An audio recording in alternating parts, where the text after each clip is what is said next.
Welcome back to another episode of Pulpit to the Pew. I'm your host, Brother Sean Brumfield. And today, believe it or not, we have a full crew here today. I got Brother Ryan Brown with me. Hey, everybody. Brother Jonathan Mitchell. What's going on? And Brother Jared Carlisle. Hey. What's it doing, guys? What's it doing? What's it doing? I don't know. I was going to say, It's doing the do. How's it doing? But Well, it didn't. you tell us what's work it that doing, way. man. Yeah. What's it doing right now is my brain cells are not working the way that they should. You've been hanging out with me too long. Yeah, probably. Yeah. We're How's it rubbing off going? each other. That's what I meant to say. Yeah. How's it going? It's going good. Yeah. It's going good, yeah. Yeah. Any new life changes for anybody that's not been here for a month or so? Don't look at me. I've been on the last couple episodes. I'm good. No Yeah. changes? Not really. No, nothing. I've just been hanging out.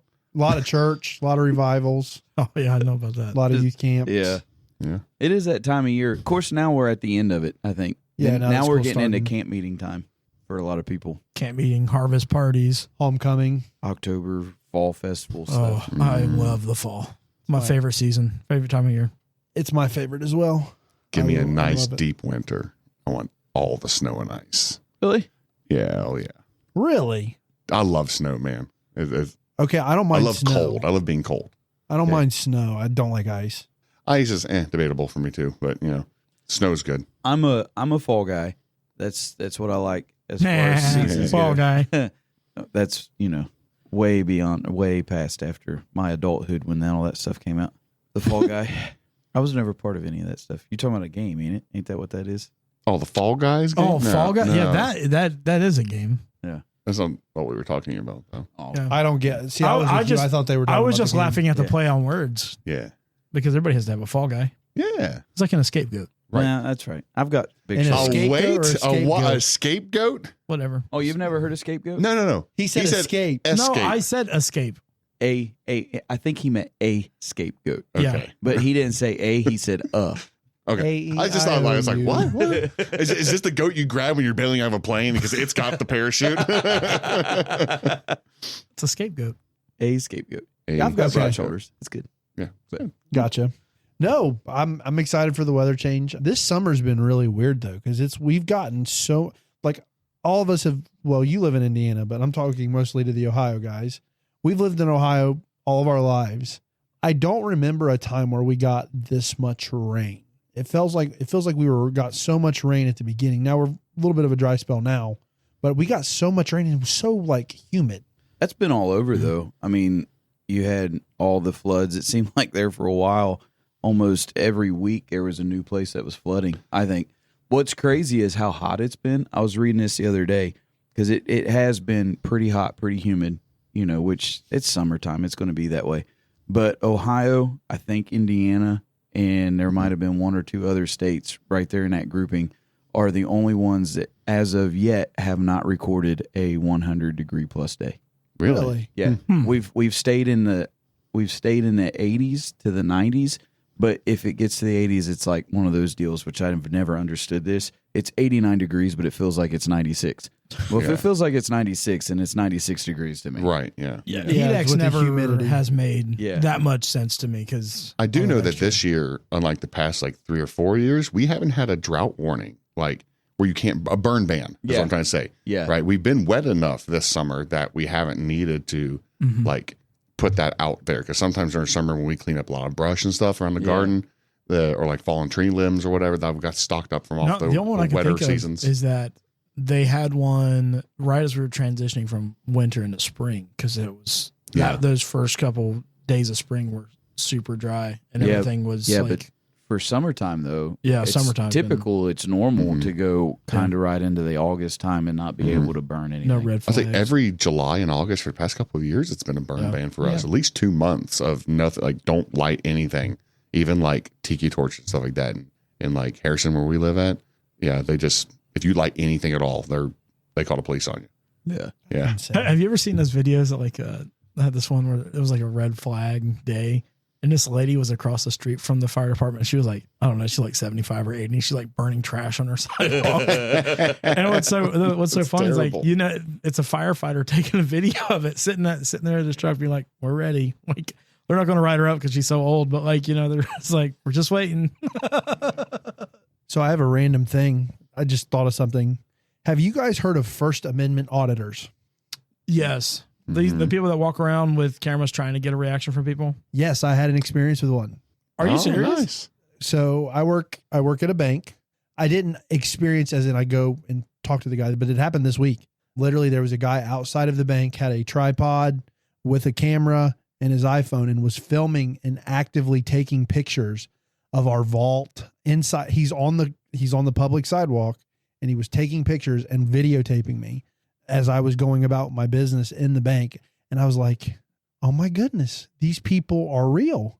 And I called our bank security team, and they're like, there's nothing you can do, is just don't engage with him. Don't go talk to him because he's just trying to go viral and get clips.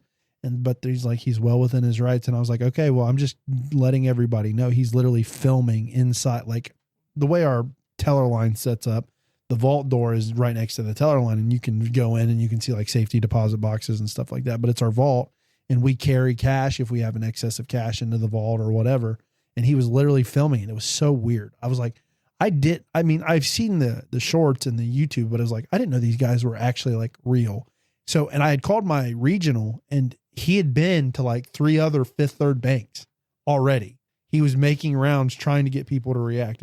It's absolutely crazy. I just didn't know if you guys had any experience with that or not. I have seen people try to do that, but I think it's ridiculous that they're trying to provoke these people to get a reaction so that they could go viral. Well, I mean, we're living in a social networking age. Like, who would have thought that growing up, if people asked me what I wanted to do, I would come up with like, yeah, I'm going to be in construction. I'm going to work with electricity, or I'm going to be a computer programmer, which computers were kind of relatively a newer thing even when I was coming up. But something programming, something electrical, something like that. But now my kids, if you ask them, like, what do you want to do when you grow up? One of them's, I want to be a YouTuber. Yeah. Because these guys are like millionaires. All it takes is one viral hit, man, and you can take off. Yeah. I remember being in high school, my cousin was always like, I want to be a streamer and this and that. And like, it was starting to get popular as far as making it a career, but it still wasn't something that anybody could do, which right now, I mean, anybody can do it. I mean, it's Right. They say it's not hard if you're like committed with it. Yeah. Yeah. I mean, it's kind of like starting a podcast. You just got to keep doing it. But I think it's crazy that it's attainable for people that they can do that. Yeah. That they can literally do what they dream to do. I mean, and not have to like actually go have a 9-to-5 job. Hey, just on that note, Sean went viral. Oh, yeah? Yeah. I went viral? Yeah. Under the church. Oh, I did. Yeah. We had him doing the happy dance song, or we had the happy dance song playing. Wasn't it the happy dance song? Was that when you were in the like baby Yeah. blue Like, suit? we're going to greet you Yeah. and The shake big your hand. blue suit. Is that a fat I said joke? baby. I said baby blue Oh, suit. okay. I heard big blue suit, too. I said baby blue. I need to enunciate. I said baby blue. Baby I blue was suit. like, Yeah. And that's Good when he Lord. was. That's when he was acting like he was shaking everybody's Yeah, hand. Yeah. I think the Sister Gina did it, and she was like, "It's your We were youth pastor trending. making you like your extrovert, pastor making you your introvert. Yeah, something People to that like nature. uncomfortable or something. Yeah, Yeah, I think it got up to like it was went, like 600,000. it went viral. Wow. likes and stuff. Yeah, There was a time where you were, if you were close, if you had the church subscribed, there was a time that would be the only clip that you would see pop up Yeah. from the church was him with him doing his shaking and stuff like that. It was pretty funny. I All I had to gotta go say, through and clean up a lot of comments. if so you I do will go tell you viral, that. listen, Yeah. there's a lot of thick skin. hate. Have thick skin, especially when it's church related. Well, and then what's so funny is like you get people who are like serious and like, well, why would anybody be feeling comfortable at church? And then like, but then you got people who go too far with it and get that it's a joke and are like, I think one of the ones that I thought was hilarious was they were like major Chris Farley vibes. yeah, I was like, okay, I tried I'll to take clean it. up. I tried to clean up some of those just because it is a church deal, but the whole clip of the van down by the river thing, Yeah. they would show those gifs with that guy, you know. to be fair, the suit looked like it. Yeah. It looked like a belonged- Chris Farley suit. Yeah. Yeah, To be fair, that is hilarious. That was I like doing that kind of stuff. I mean, Yeah. I don't want to say I'm crazy, but I mean I don't care to do the crazy like get people's attentions. Like when it comes to VBS, I love signing up to do like the fun skits and all that stuff. Well, when you did it at Lord of Glory a year or so ago, or over a year now, you did a really good job as the team leader and stuff. Dude, at Lord of Glory last year, I lost my voice day one, and I did that whole like hype, like I sounded like Mickey Mouse, like let's go blue team, you know. Like, You did a fantastic I was like, job. my throat, I was just dying, dude. I that kind of stuff is so much fun, like just Oh yeah. being able to be crazy and try to draw people in, you know, for that kind of stuff. Like, I especially kids, like kids Yeah. eat that stuff up. I know? have been part of like vacation Bible schools and stuff where it seemed like the adults were the ones that had The most more fun. I will tell you that when Dad took Sharonville, and he had been there, I don't know how long he had been there, but we got, was it Brother Johnston maybe would have been it, but anyway, we Probably. got it was him, it was somebody. I think it was Brother Johnston, but anyway, it was the very first VBS that Dad did as the pastor there at Sharonville, and Brother Jim Thomas was still alive, and I got more fun out of that Yeah. because of Brother Jim Thomas than anything else. Like that guy, he was part of we all got stuck behind the curtain, and we were the puppets, you know, we're right. So we craziness. got the little wave signs, and we're doing this, and we got all the puppets doing all their stuff or whatever. Brother Jim, from laughing so hard, just about took the whole curtain down. He couldn't keep his puppet in the air because he was, I mean, like tears were streaming. This guy had a sense of humor anyway, but I've never seen him react that way. But because he was doing it, he was having more fun than the kids Yeah. were. And we wasn't even seeing what was going on the other side because we were behind the curtain, but I was rolling because he was rolling, you know, it's hilarious. I Well, love that kind of stuff. I like the impressions that you can leave on kids like that. Cause Yeah. I did it with Sister Colleen Faust one time. Yeah. And I think I played like a ranger or somebody like that. I can't remember. I thought you were a construction guy. 'Cause don't I have that picture on my? No, that was with Brother Mark White. Okay. All And right. but with her, it was like some type of ranger, and like I came and played some goofy character, and she gave me a water gun, and I ran in here, and Jared might remember this. I know he wasn't there, but I'm sure he heard the story. But I came in, I started squirting all the kids with these water guns in the middle of the sanctuary, just shooting them, and they were all going wild. And I think Liam went home, and he's told Brother Jared, he goes, Brother Sean shot me with a water gun. Like, I think he was like hurt that I did it to him like that. He couldn't believe I hit him with it. In that one, Sister Colleen had me dress up like the evil guy that was taking the scripture Yes. away. Remember, Yeah. dude, those kids attacked me, Yeah. man. Because I had to go between, and I'd had to come from different directions, so they didn't know. Because I was Yeah. the enemy that was attacking. Was them it like from all Mr. sides Sin or whatever. something Yeah, like Mr. that? Sin. Yeah. And she was trying to get them to learn the memory verse. Yeah. And so she had it up there, and then I would come in and I would say, you're not going to remember it now. And I'd take one of the words off and whatever. Like I was trying to steal the word of God from them. And so at first the kids were like, and they couldn't believe that I did it, and I got away with it. By the third time, like they grabbed a hold. I had like this cloak that was tied onto my neck. Yeah. And so like I'm walking my own kids, and they knew it was me. The other kids, like they're grabbing the cloak and Oh, they did because it was you. boneless, they would grab the cloak and drop. So like I'm trying to talk and going, it was something. It was pretty fun. Like I said, that kind of stuff is awesome. So I've got to say, puppets are a lost art. They are. In Oh, Sunday yeah. school, like we had like kids' days in Sunday school some days, where instead of doing a Sunday school class, we would just go all service long. So the teaching and the preaching, and have a children's church. Mm-hmm. And it was like once every month or something like that. My uncles built my mom a stage for like that. It was just like 3 plywood panels with a curtain on top and like a box cut out. And she went out and bought a bunch of different puppets. And the only one I really remember, and maybe if mom listens to this later, she can correct me, but I think they called it like Iago, like kind of like the parrot from Aladdin. Yeah, I know exactly what right? you're talking about. But it was yeah. a buzzard, a bright red and black buzzard, right? And it was a puppet. And man, we loved that thing.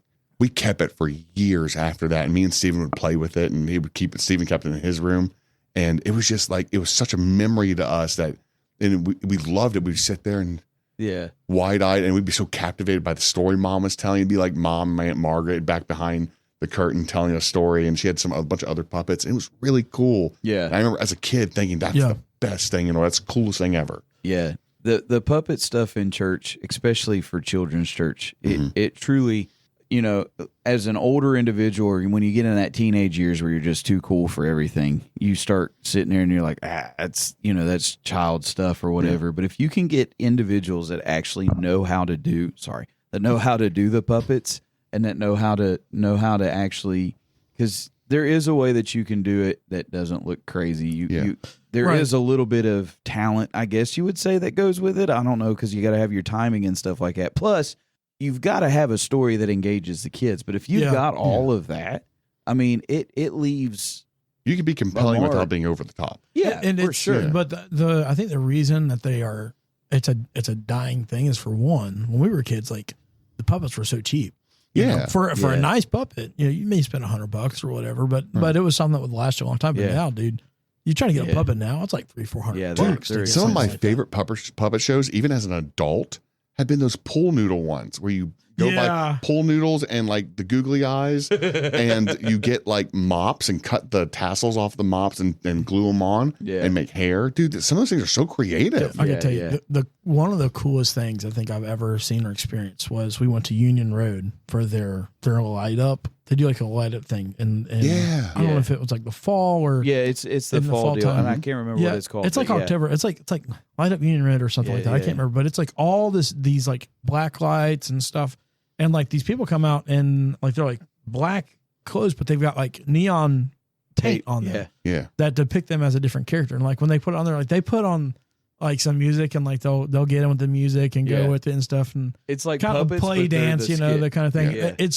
so cool because, for one, I've never seen anything like that before. It was just like so distinct and unique that I loved it, and the kids absolutely fell in love with it. Brother Johnston does a fantastic job. So he's who I have experience doing the puppet shows and the light shows with our ventriloquist, like with our kids crusades that we've done. We called them Kid Crusades. Yeah. After we had done VBS, but we did the kids crusades with him, and the way he gets the church involved, and it takes a lot of practice. Yes. Oh yeah. There's a lot of timing that goes into it, and like you were talking about, like the puppet is a lost art. Ventriloquist, and like people that can do that and do it really well, like it's so impressive to me how they can be so clear and do different inflections with their voice while not moving their mouth. I think it's so impressive and so cool, and being able to work the puppet. It's Wait, you mean the puppets don't talk? No. You just ruined his Thanks. childhood. Appreciate that. Thanks, man. You know what's even cooler than that is the people who think they're really good and they're not. Yeah. And they're like, you guys can can't see my lips move at all. Not at all. They just always have the puppet in front of their face Or the they're entire like, time. right, here, I can do this while drinking water, and the whole time I'm like, Yeah.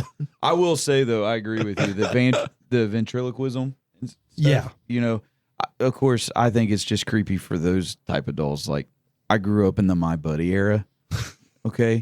And My Buddy just so happened to look like a doll that we won't name that has a whole franchise that's very evil and wicked and all that stuff. So, I had a My Buddy growing up because somebody from the family bought it for me. And then I seen that franchise out there and So I have this deal with dolls in general. oh, they're creepy. Yeah. Absolutely. Yeah. So the art is awesome. But the dolls creep you out. Oh, yeah. Because for a fact, whether they're really talking or not, they're planning your death. Mm-hmm. Oh, I thought you were just talking about dolls in general. Oh, yeah. Dolls in general. I Like agree. porcelain dolls, But like- epitome of creepy. So- Old timey dolls. Old-time My porcelain. grandma always had some up on top Yeah. of her dresser So in my her room, mom- like a whole wall. I was just like, nah. Yeah. My No, no, no, mom no, no, no. collected them. My mom collected dolls, and she had invested quite a bit of money in them. I'll never forget it though. We had a kid, it was one of my birthday parties, and there was a kid that was absolutely petrified of dolls. She had him in my closet crying because she was just holding it to him. He thought he was going to die. But I agree. I promise I can't have dolls because if I look at them, I think they're moving like at night. Like That one just breathed. 100%. There's no way. I remember being in third grade and somebody had a particular doll from that particular franchise you were talking about. Yeah. Yeah, that scared me to death. Yeah. You know, I got Yeah. called that growing up as a kid because of my hair. They Really? called me that. That was Well, my. if it makes you feel any better, I don't think you look like it. Thank you. I You're At a least little now. taller. At least a now. little you bit don't. taller. Now. A little bit. A little bit taller. Back in the day, though. See, I couldn't have any dolls because then my daughter would cry and my wife would tell me to give them back. So, We didn't have dolls. We had G.I. Joes. So- G.I. yeah, Joe yeah, action They're figures. action figures. so my grandma had a porcelain doll. Both my grandmas had porcelain dolls. One of them collected them, but the other one only had one that I can remember. And at a time when she lived in the trailer that she had lived in, when we would stay all night, we would sleep on her couch. You know, she had one of those wraparound couches or whatever. And because that wraparound couch doesn't fit directly in a corner, it leaves that open space. You can't just leave that void. You have to put something in it. So she put one of those columns in there, and then she put a doll on the stand. So if you slept on one end of the couch, Oh, that no. that doll is literally staring at you all No way. night long. No thanks. Oh yeah. No thanks. All you can hear The is, only look at me, Ryan. Yeah. Look at me. The only old timey doll I've never thought was really creepy or weird. My grandma had one that the doll and the dress, like it had one of those like wide base dresses on, but the dress was a jewelry box, and you grab the doll and pull it up, and half the dress would come off, and it would just be a jewelry box inside.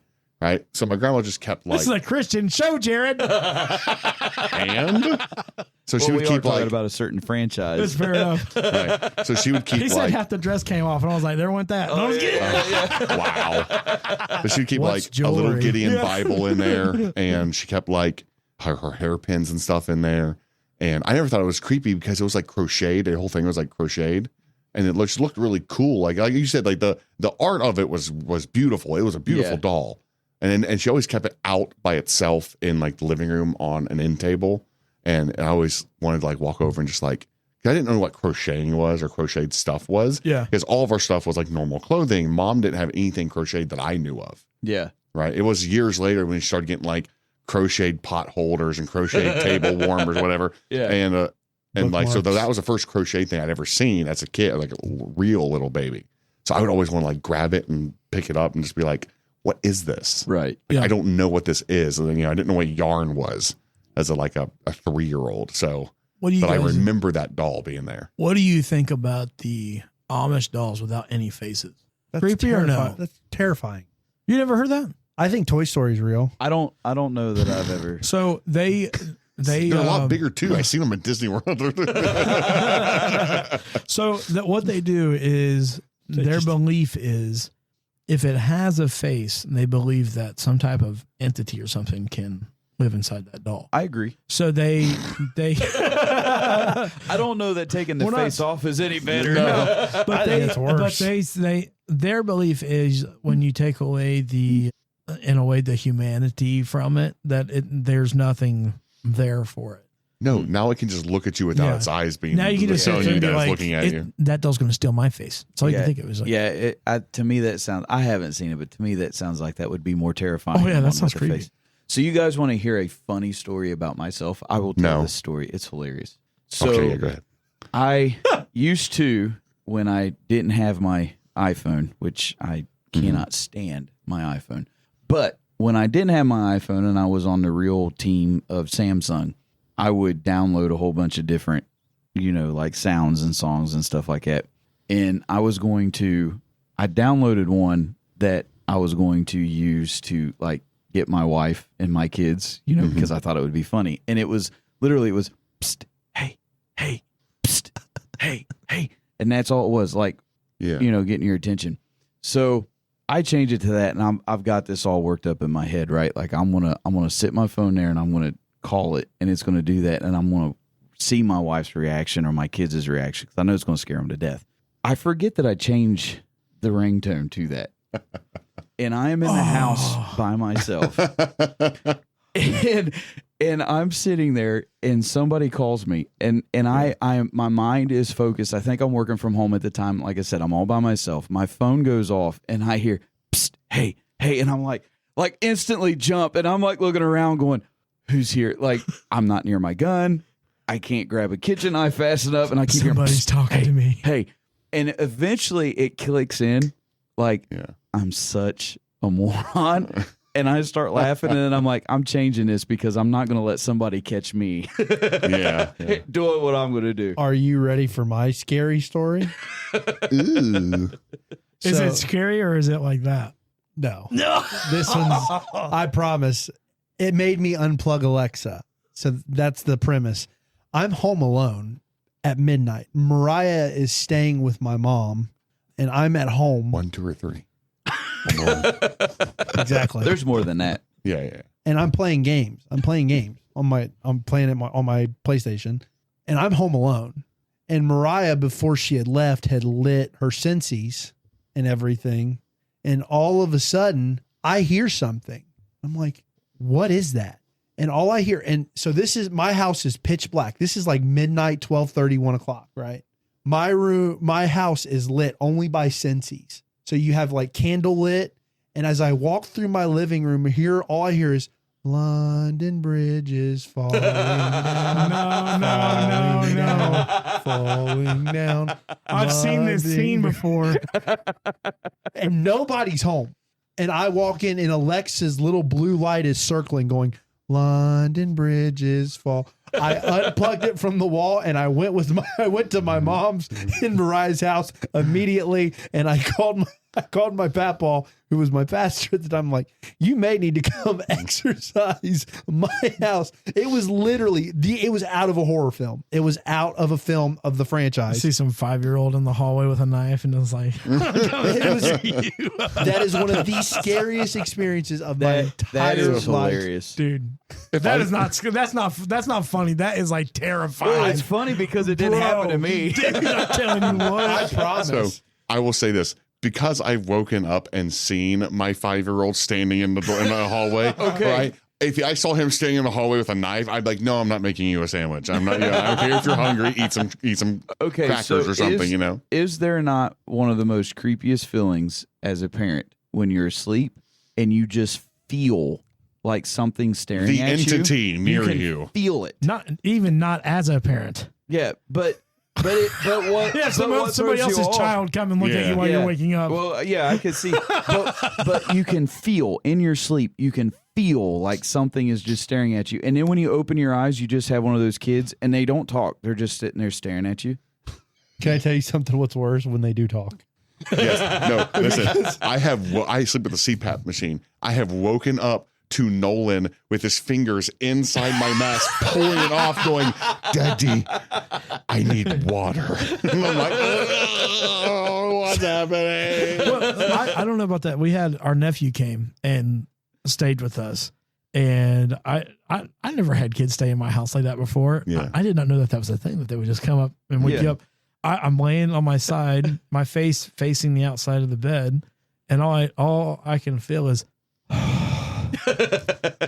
on my face, and I'm like, oh, please don't be what I think you are.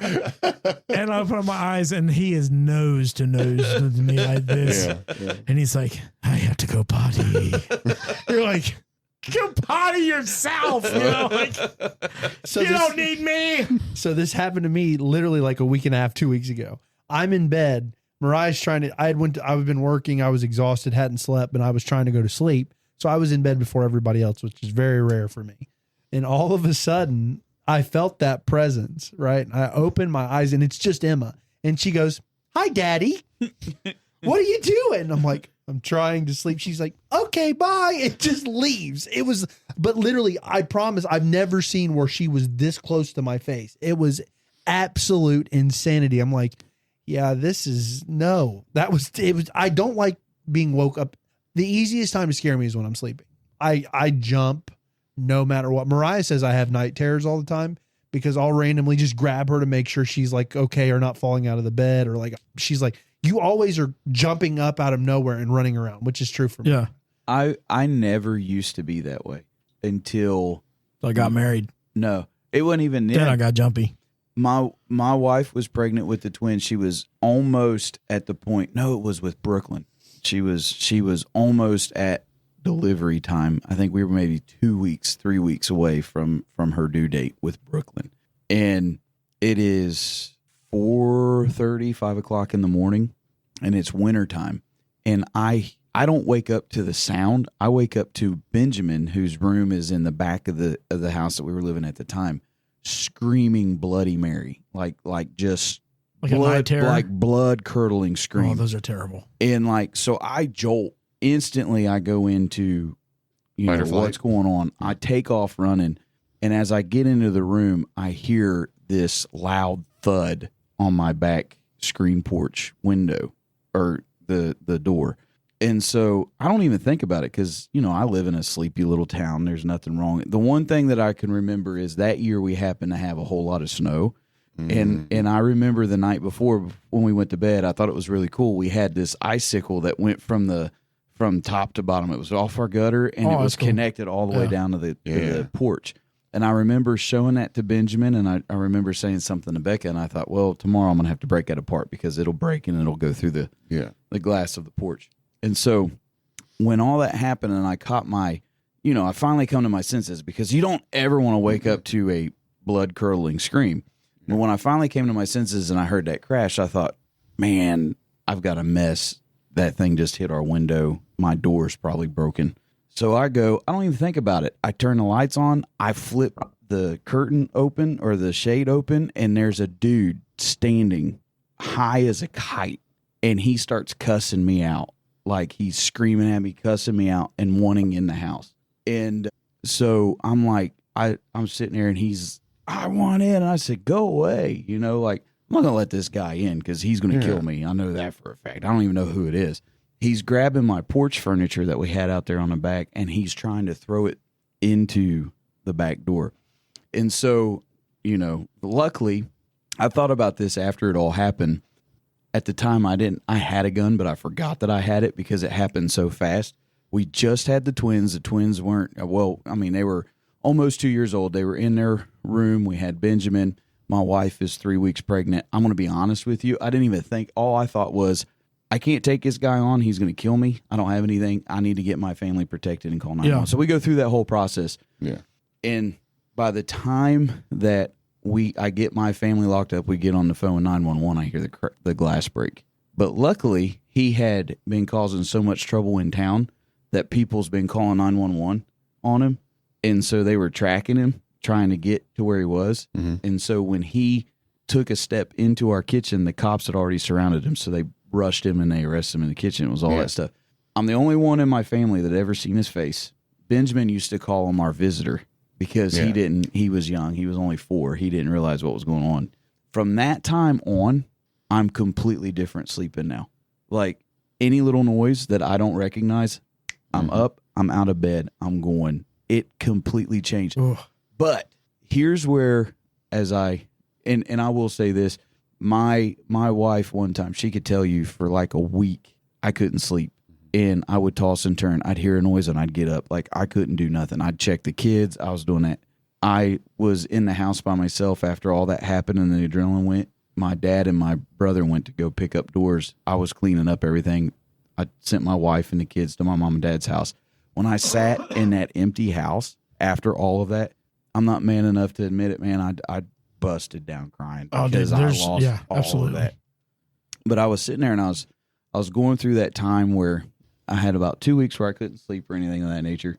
And I remember Becca putting her hand on me one night, and she knew I was struggling. I was sweating. My heart was racing. It was bad. And so she put her hand on me, and I heard her say just a little prayer. Wasn't nothing major. And eventually I went to sleep. And I haven't had that fear, but it has changed my sleep. But I was thinking about it, though, when I was praying about why would God let all that stuff happen. I started talking to my neighbors. All of my neighbors heard this guy. They heard him. He was, like I said, he was high as a kite. He was howling at the moon. He was doing all that stuff. The guy across the street from me, he was going to work. He was in his driveway. When he heard him, he went and grabbed his gun. Every one of them that heard it happen, they all told me that they had grabbed their gun and they were waiting for him to come in. And so as I was sitting here and I was thinking about it, I told Becca, I said, I hate that it happened to us and I hate that I went through it, but that was the hand of God for that young man's life. Mercy. Because he went in the only house who didn't have a gun ready to take his life. Now, I've got him. Now, Yeah. You know, but I thought about that a lot. Like that man, he could have woken up in eternity lost. And I think it was just the hand of God that shielded him. But it changed me. I'll tell you that right now. Yeah. I was the same way after Connor was born. I didn't have anybody break into my house, but if I hear anything at all, I'm up. And it's almost, I don't know, it's got to be like a father, like a father type thing where you want to protect your family so much. But it was like, I can't hear. If I feel like something's out of place, I'm looking. And Mariah gets mad at me because I'm one of the ones that'll peek my head out the window and out the door. Like, is there somebody in my yard? Is there something going on? The other night, like, we have a Ring doorbell and a Ring camera in our backyard. And it said my backyard, my Ring camera went offline. But right before that, it said there was motion. And I'm like, what's going on?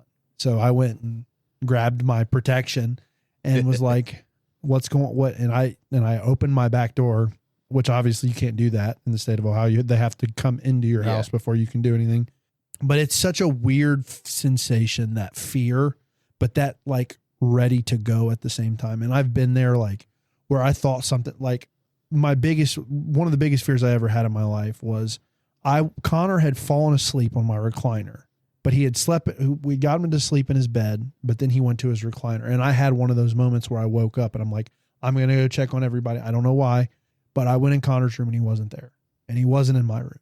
And then it was pitch black in my living room, and I was looking, and I'm like, where's my son? Where's my son? Where's my son? That fear, I thought I was going to have a heart attack. But he had covered up so much so, like, I have a brown recliner. He has brown hair. He was laying in the recliner, so covered up, and his head was back. His head blended in with the color of the recliner. But I held him like he was asleep, like nothing was wrong. He was just asleep. But I held him like, I'm never letting this kid go ever again, because I thought I lost him. Yeah. It's such a weird fear. It's such a weird feeling. But ever since I had Connor, I am the world's lightest sleeper. Anything wakes me up and I'm up and I'm ready to go. I've never had anybody that kind of fear in my house. But I had this one time, me and Lissa went on a date night and went to Chili's and some other places. Well, we ended up going to Five Below, and we were walking around the store. And this guy come around, and man, I'll tell you what, I just had this icky feeling about this dude. Now, I told Lissa, I said, get behind me. And I was like, don't you leave me. Oh, well. I was like, no. I was like, you just stay behind me, and we're leaving right now. She was like, okay. Well, we went and got some dinner, and we went to a Walmart probably half a mile down the road. We pull into the Walmart, and there's 6 cops, and they have that guy in handcuffs sitting out in front of the parking lot. Yeah. I'm like, thank God that he's given us, in a way, I mean, I won't say it's spiritual discernment, but in a way, he gives us an idea of what's safe and what's not safe. And I'll tell you, if you ever get that feeling, you better listen to it. Yeah. Like, pay attention to it for So- sure. Yeah. When I was still on night shift, I never told Elena this. Mostly because I felt like I don't need to tell everything that happens. Yeah. It's because it's just going to propagate fear. But, I get up at 11:30 at night and I get home at midnight, half an hour drive or so to get home. And you never know what's going on in Right. town, right? And we live in town. But there's a lot of strange people who walk up and down the side of the road who, for lack of a better word, are very not moral people. Night walkers. Night walkers, yeah. And there was a guy walking in circles in my front lawn by my front door, pulling his hair, like stretching his shirt off and just going in circles, muttering to himself. I parked. I don't have a concealed carry, nothing. I walked right out in the front yard. I was like, hey, you all right? Can I do something for you? And he was just like, no, and just walked off, right? Earlier this year, some lady came running up on my front porch, screaming at her husband to not hurt her anymore, to leave her alone. And there was a very red in the face, irate man stomping down the walkway towards my house. And Elena's like, don't do anything. I'm like, no, I felt inside, if I don't, something bad's going to happen. Yeah. So I just pulled the door open, stepped right out onto the porch. I was like, can I help you, sir? And he just walked right past the house. Didn't stop. He was just like, no. He just kept going. And she just broke down into tears. I was like, do you need me to call the cops for you? And she goes, no, I'll be fine. She went back walking off opposite direction. And I'm just like, but like from that point on, like I already was paranoid about locking the doors, but I went back and double checked the doors that Yeah. night, like, and because you never know what might happen or who might try to, because years ago when we just had Liam, I got a call at work from Elena and she's like, babe, you might need to come home. Some drunk or drug addict or somebody just started walking up the driveway at us when we were there by the back door saying, this is my house. What are you doing here? I'm going to come get you. Yeah. Yeah, So no I was thanks. like, okay, I'm going to call Mark, our next door neighbor who has a little car shop, whatever. Him and the guy who works with them are, pretty tough guys. So I was like, I'm going to have them keep an eye out. And apparently when I called, Mark said, I had a feeling that something was happening. So I asked Nick, the guy who works for me, to go stand by your driveway. And that dude ended up leaving because Nick walked out and stood next to our driveway for a while. Wow. And I was like, thanks, Mark. I appreciate that, buddy. Yeah. That's I really had nice. I had a weird occurrence one time. Me and Lissa, I think we were out visiting Alex Gross's church one night, Brother Alex Gross's. And I had this notification come up and it said motion at your driveway. And I was like, well, this ain't good. I mean, it's probably 11, 12 o'clock at night. So I opened it up and there's this black mass walking from one side to the other side Remember this. of the driveway. And I'm like, what in the world is this? Thing's huge. I'm like, it's on four legs. It's walking around. I'm like, is this a bear? Is there a bear in my backyard? And I was like, there's no bears in Ohio. Well, then I got to look and I was like, apparently there have been a few bear there's- sightings here. Yeah. Okay. So I'm like, please God, don't let that thing be there when we get home. Like it's an hour and a half drive back. I'm like, I know you can take care of this for me, Lord.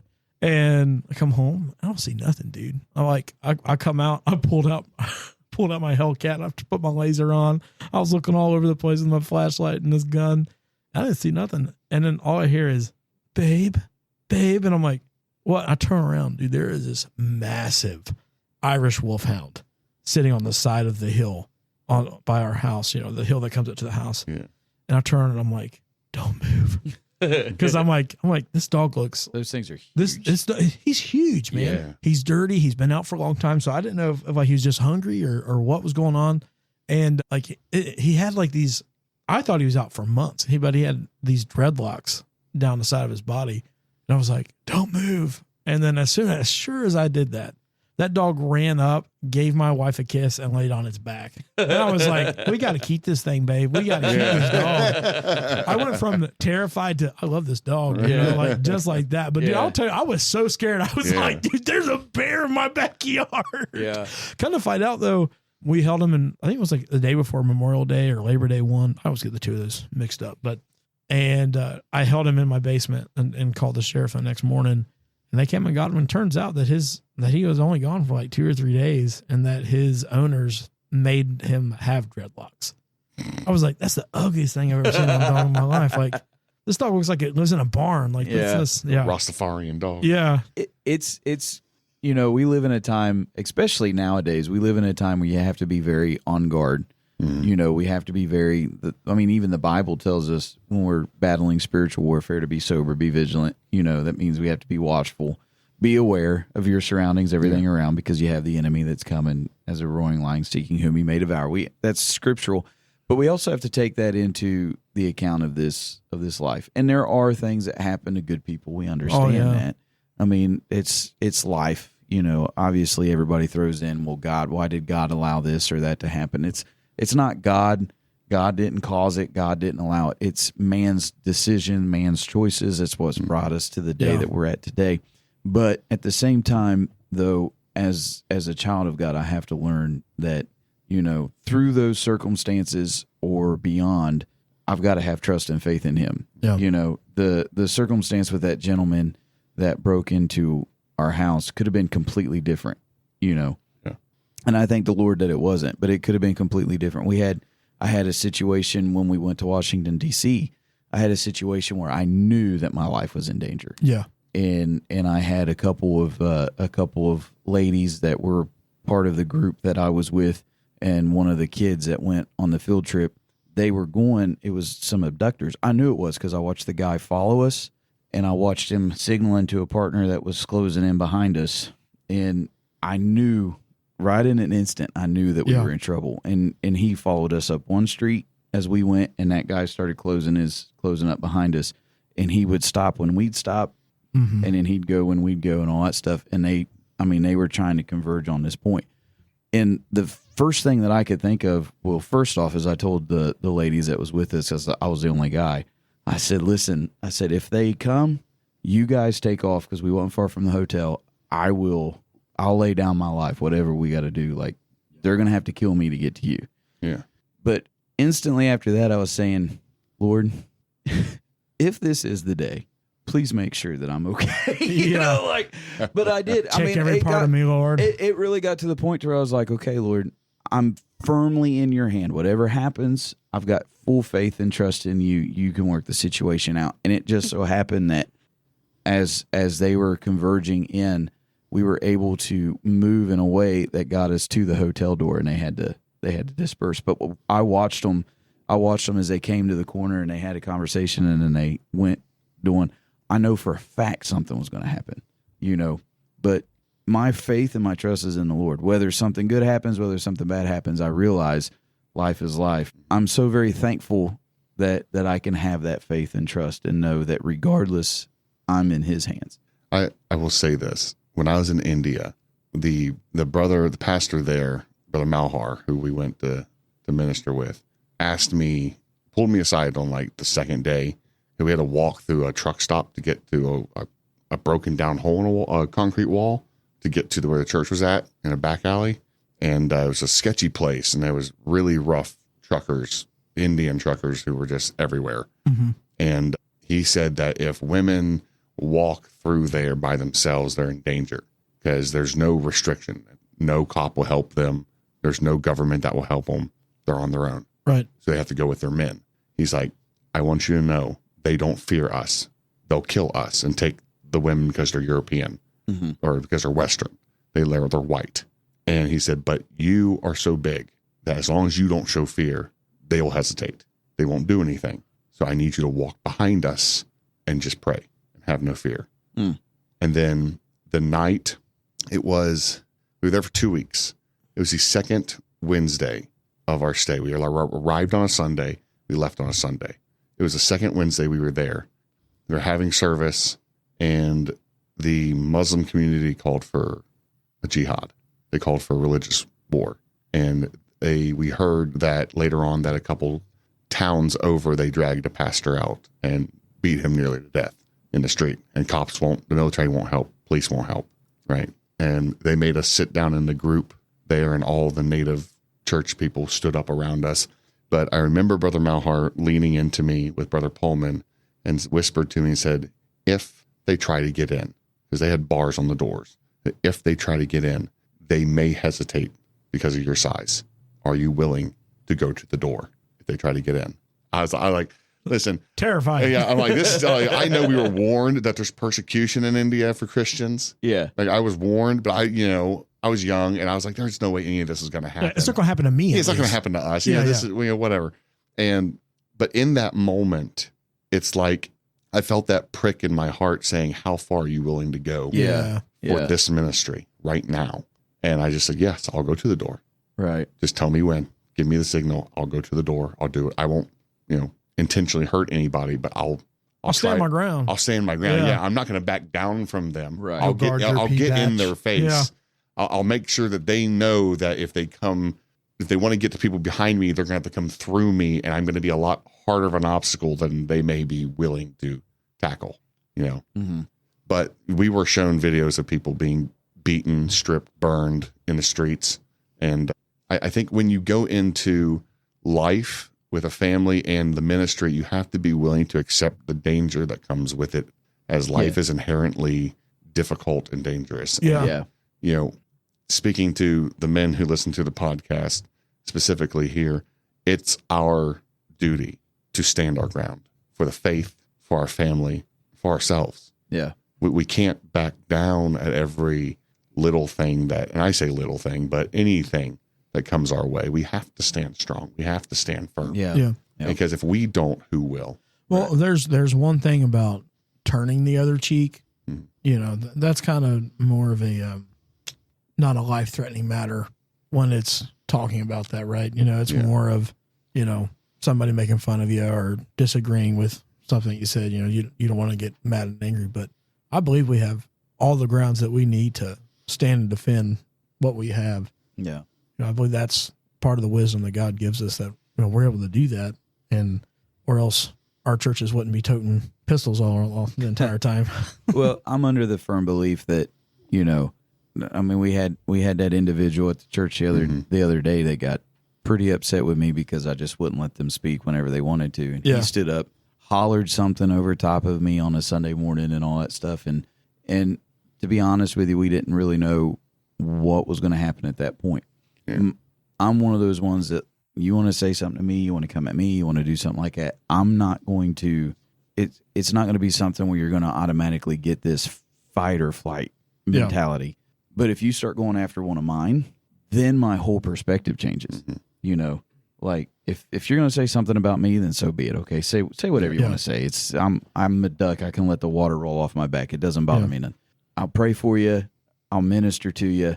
You know what I mean? Like stuff like that. But if I know that they're going after one of my parishioners, or if I know that they're going after one of my family members or something like that, I feel like my mentality changes. Yeah. Well, I've heard, I think attacks on churches in particularly are a little bit different than like personal attacks at home, because there's people who go and attack churches are going for a mission. Mm-hmm. And a lot of the times it is, the motive is a spiritual motive, right? Yeah. It's not necessarily just because they feel like hurting people. They're wanting to go and attack Christians in particular. Yeah. I've had times where, I always carry a piece with me when I'm at church. I always try to protect myself, but there's got to be a time when stuff like that happens.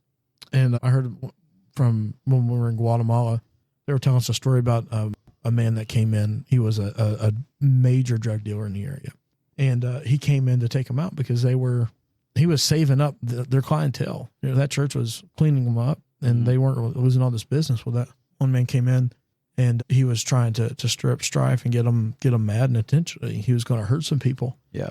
And they said that the minister there said the authority of the Holy Ghost hit him while he was preaching.